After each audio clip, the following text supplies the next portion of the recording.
Pierre Vermeuren, bonjour. Bonjour. Vous êtes historien du monde arabe contemporain à l'université de Paris 1 et vous venez de publier chez Albin Michel Déni français, dans lequel vous présentez une France assez aveugle aux évolutions du monde arabe.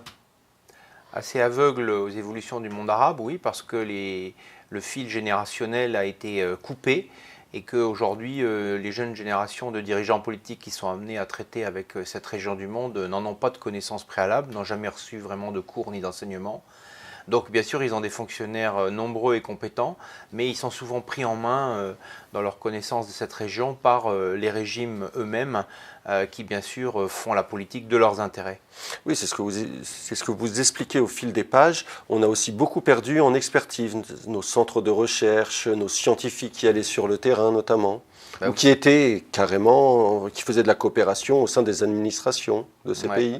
Alors ça, c'est le mouvement normal de l'histoire, puisque ces pays sont devenus non seulement indépendants, mais autonomes.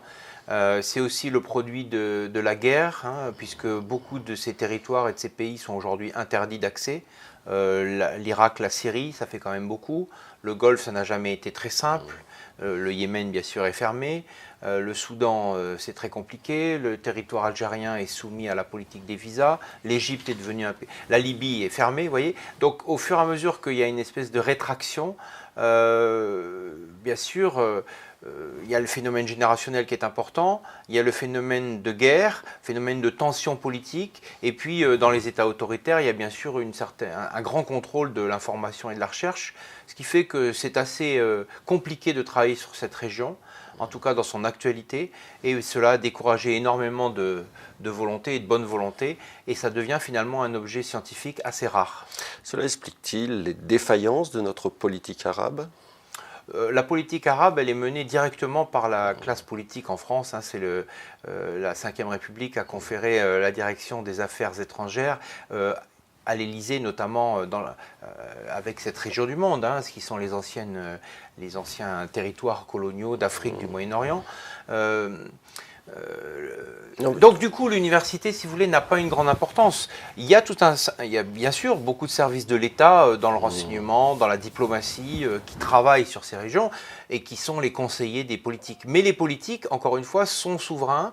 C'est eux qui traitent directement de personne à personne. Et l'originalité finalement des relations avec cette région du monde, c'est qu'elles sont très personnelles, très familiales par certains côtés, très affectives, et que du coup, on ne traite pas de manière normale, de manière diplomatique, avec discernement ces États. On traite avec eux pour souvent des pas très bonnes raisons. C'est ce que je voulais dire. Peut-être le manque de connaissance de la situation fait aussi que nos politiques sont poreux aux sirènes de l'argent et à ces relations qui peuvent être instrumentalisées par ces dirigeants de la rive sud. Bien sûr, c'est dans la vocation des États de mener la politique de leurs intérêts. Et comme finalement ils sentent une République française relativement faible, relativement poreuse effectivement à leurs intérêts, à leur séduction, ils en profitent.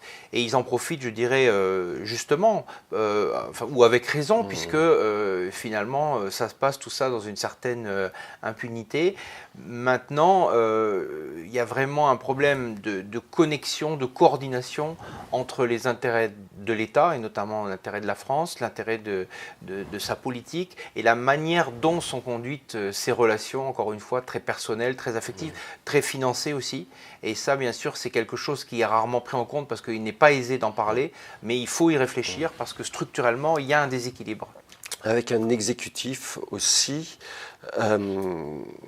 qui est soumis au lobby militaire, parce que nous avons d'énormes contrats d'armement dans ces pays.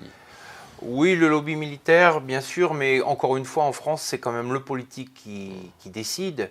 Ce qui est assez intéressant à analyser, c'est qu'en réalité, la grande majorité de nos échanges et de nos intérêts humains, économiques, financiers, ils sont entre la France et le Maghreb. Alors qu'effectivement, nos ventes d'armes, elles se font essentiellement au Moyen-Orient. Et donc, les pays du Golfe. Les pays du Golfe, finalement, qui nous...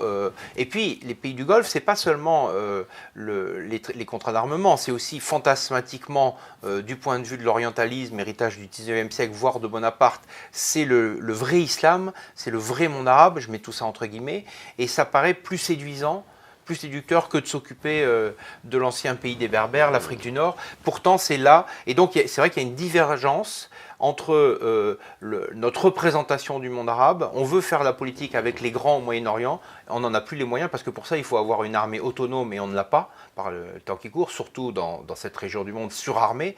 Et en réalité, l'essentiel de nos relations, de nos problèmes, mais aussi des solutions éventuelles, elles sont plutôt du côté du Maghreb.